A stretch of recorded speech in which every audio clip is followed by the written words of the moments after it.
gecemiz tertemiz, dünyamız bizimdi. Bu çağlayan eşkimiz derinlerden derindi. Bu yüreğim, bu bedenim, her şeyim senindi.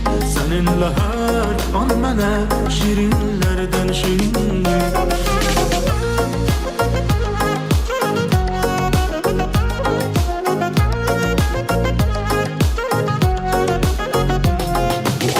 Ne kadar nece gözledim, bir seni birce seni istedim. Gün gele benim olasan dedim. Sevişmemize yanasan dedim. Bir özgür dünyamız var bizim. Bu dünya eşkimize dar bizim.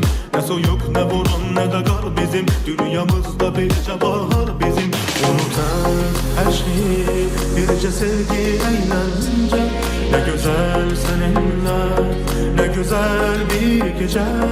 Unutar her şeyi, birce sevgi eğlence. Ne güzel seninle, ne güzel bir gece.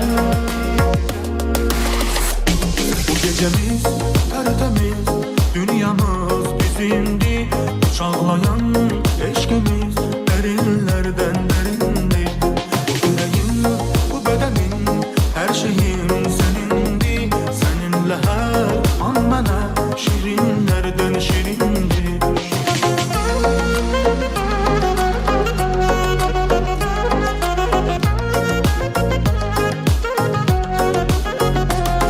Unutar her şeyi, birce sevgi eğlence.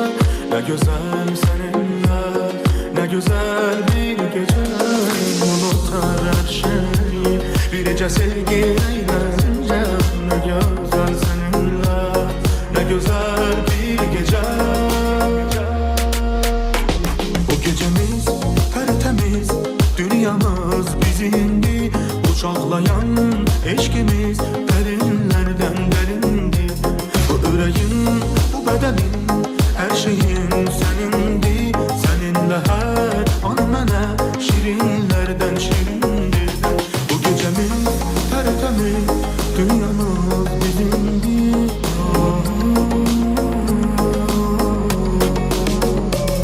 Bu yüreğim, bu bedenim, her şeyim senindi. Seninle her an mene şirinlerden şirin.